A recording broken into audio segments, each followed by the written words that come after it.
this season? Well, the biggest upset of the night, maybe the biggest upset of the college football season, just went down inside the Carrier Dome. Wasn't even a sellout up there in central New York.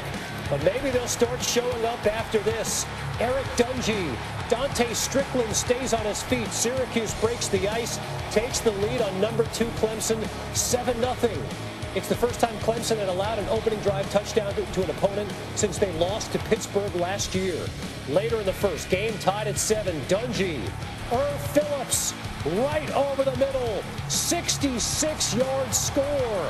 Take another look at how that touchdown happened. Clemson plays the 2 safeties high. Syracuse smartly goes after the middle of the field with Phillips.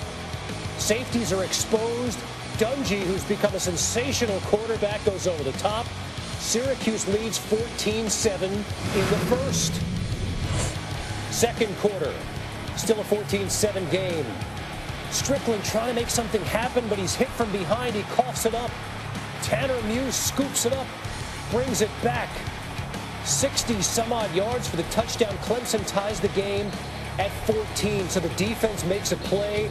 Pivotal mistake by the Syracuse offense, and you're thinking maybe, just maybe, this is where the Tigers come back into it. But maybe the most pivotal play of this game, Kelly Bryant slammed to the turf by Chris Slayton. It was a scary scene. Bryant was down on the turf for 2-3 minutes. He was not moving initially. His head hit the turf as he was taken down. He would get up, walk off the field. Dabo Sweeney told our crew just before halftime. Looked like it might have been a concussion. He did not return to the game. Third quarter, tied at 17. 2nd and 5 from the Clemson 30. That's Steve Ishmael. Nation's leading receiver hauls it in. Syracuse led 24-17. This upset really could happen, but Clemson would answer immediately. Travis Etienne, 52-yard touchdown, gashing that Syracuse defense again. The Tigers tie it up at 24. But under a minute to go in the third, another pivotal play here in a game full of them. Alex Spence, 38-yard field goal. Spence is a reliable kicker, but he missed that one badly.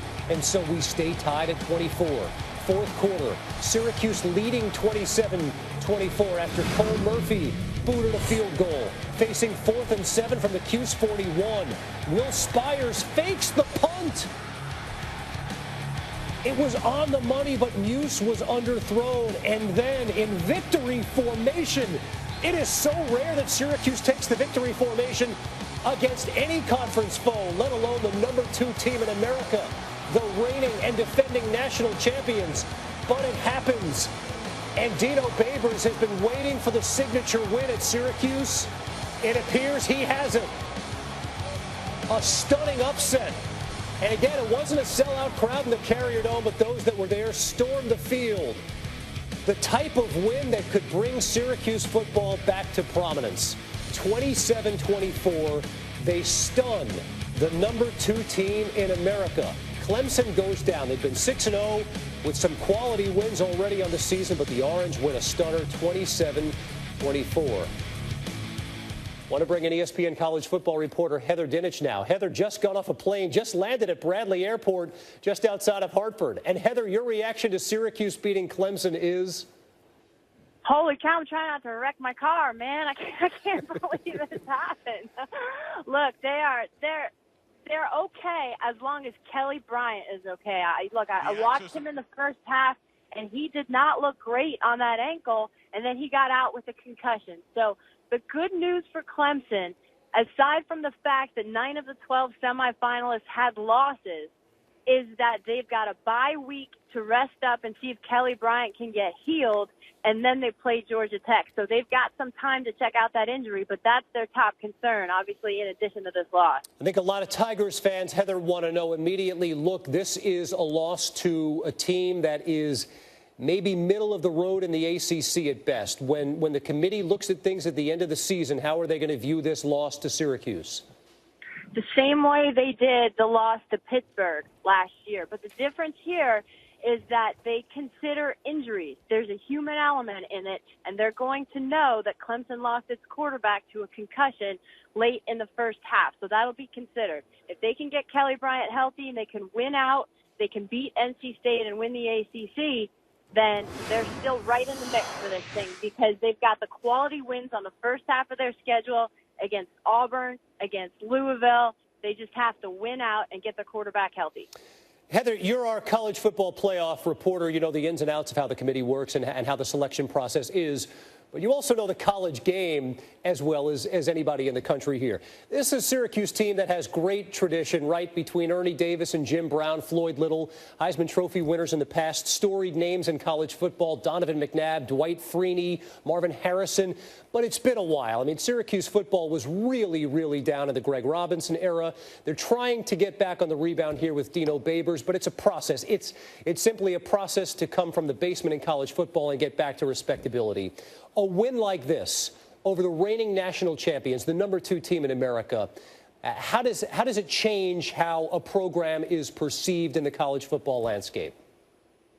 Well, it goes a long way in validating what Dino Babers is doing there. We saw how excited he was in the locker room against Virginia Tech last year, but he would tell you that it's a process and remind everyone, okay, this is one step along the way. But in terms of recruiting and putting the program back on the map, you couldn't ask for a better day for Dino Babers. And I hope somebody records that locker room afterwards because I tell you what, if I could set my alarm every day to wake me up to his beats after the Virginia Tech win, I would do it. It's phenomenal. If you haven't seen it, you got to get on the YouTube and check it out.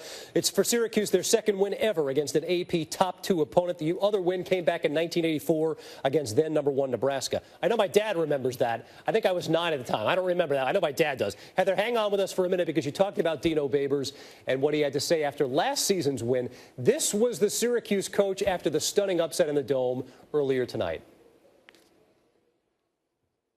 They've been here so long, and to give them a win like this over the #2 ranked team in the country, they believe, they had faith, and I'm just so proud of them and the football players. You told us there's no such thing as pretty good in your program. So describe this one. We don't use that word. What we say is we don't settle. So we're not going to settle in our program. We're going to strive to be the best we can be. We're going to give the glory where it belongs. And aren't these fans great? Look at these fans. It's the Loud House. It's the Loud House.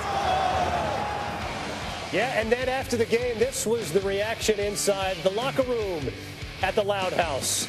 Eric Dungey, the quarterback of the Syracuse Orange, he's the MVP of that team, but it was a team effort tonight, and they shocked the #2 team in America, Syracuse football, for a night anyway. They're back. They beat Clemson tonight, 27-24.